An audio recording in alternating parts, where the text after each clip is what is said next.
I'm Patrick Tuttle, the real estate guy with Legacy Real Estate Services in El Paso, Texas, and I'm here today to share the 10 commandments of purchasing a home with you. As I go through these, please remember that violating any of these could disqualify you for a loan, which means that you won't be able to purchase the home. So, here we go. Number 1, thou shalt not change jobs, become self-employed, or quit your job. If you lose your income or you've got a break in your employment, the lenders are not going to look at that as favorable. Now, if you do take a new job in the same field and you're making more money or at least the same amount, it may be okay, but check with your lender on that because you don't want a break of employment while you're purchasing a home. Number 2, thou shalt not buy a car, truck, or van because you might be living in it. If you incur any additional debt before you get the house, you could affect your debt to income ratio negatively, and that's not what you want. You want to be able to purchase the home, so please, number 2, don't buy a car, truck, or van. Number 3, thou shalt not use charge cards excessively or let your accounts fall behind. So what happens is if you're using charge cards, your revolving credit, your MasterCard, your Visa, maybe even your American Express, you could be adding to your debt to income ratio, which is going to throw your credit scores off. And if you miss any payments, that could throw your credit score off as well. Remember, your lender has talked to you about, or they should have talked to you about, how your credit score affects the qualification for the loan as well as the rate that you would receive when you go to closing. Now, number 4, thou shalt not spend money you have set aside for closing. If you've got emergencies that come up, the money that you've got set aside for closing, your closing costs, your down payment, that needs to be reserved. So you should have an emergency fund already set aside that could take care of emergencies. Obviously, they're called emergencies. If not, maybe purchasing the home right now is not the best thing for you, and you need to review your desire to do so and your need to do so. Yes, emergencies happen and you've got to make adjustments as necessary, but please don't use the money that you've set aside for closing for those emergencies. Set up an emergency fund first.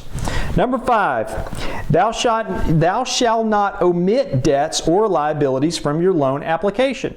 So here's what's going to happen. If you haven't already made your loan application, when you do so, you're going to be asked to list your debts there, and you got to list everything that you can remember.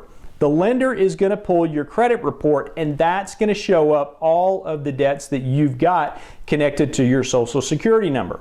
If you purposely omit something, you could be committing fraud, and that's punishable by law. The FBI could come after you. You don't want that to happen, do you? I wouldn't. Number 6, thou shalt not buy furniture on credit.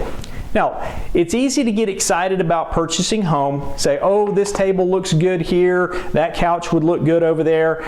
But the truth is, until you get the home, you don't need to be buying furniture for the home, because if you do it on credit, that's again going to affect your debt to income ratio negatively, and you don't want that because it could disqualify you for the loan. Number 7, thou shalt not originate any inquiries into your credit. Now, this is where it gets a little bit tricky. We want you to take one lender, qualify that lender, make sure they're going to do a good job for you, and then stick with that lender. Don't go shopping rates, don't go shopping fees. Find a lender that you can trust. Work with your realtor. If it's us, we will make that recommendation for you. But you don't want to get too many of those out there, because when you make too many inquiries into your credit report, that's going to affect your credit scores, and you'll start seeing them tick down a little by little. And eventually, you could lose a point or two, or maybe it's a half a point, but it could affect your credit negatively to where you're paying more money for the loan. Or if you're on the edge, again, it might disqualify you for the loan. Number 8, thou shalt not make large deposits without first checking with your loan officer. Now, this is large deposits into your bank account. Sometimes people save up money. We call it mattress money. Well, you've stuffed it into your mattress so that you wouldn't spend it.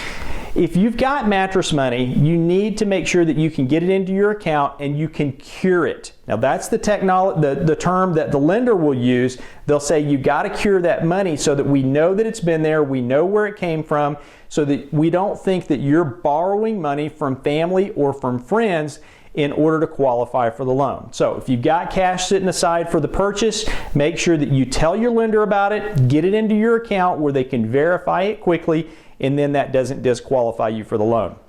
Number 9, thou shalt not change bank accounts. This one's a little bit tricky here, but once you're set up with a bank, why would you want to change? It's just too simple to stay in the same bank. You've already got your checks, you've got your debit cards, you've got your credit cards, whatever it is. There's really no reason to change because banking can be done from your mobile apps these days. So don't change bank accounts. And then number 10, thou shalt not cosign a loan for anyone.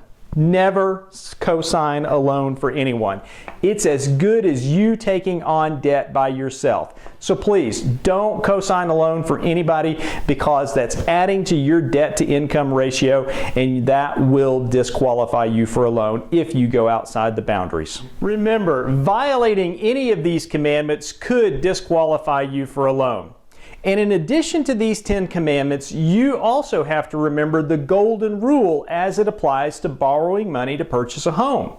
And it states, he who has the gold makes the rules. Now, if you'd like a copy of the 10 commandments for purchasing a home, just click on the Dropbox link below and you can download a copy to your computer. And if you like my videos, please hit the like button and share it with your friends and family. Finally, if you've got questions regarding this information, I'd love to visit with you to help you understand how it affects you in your future home sale or purchase. I'd love the opportunity to earn your business, so please call me at 915-585-7777. Or you can email me at patrick@patricktuttle.com too. Thanks for watching, God bless you, and as always, make it a great day.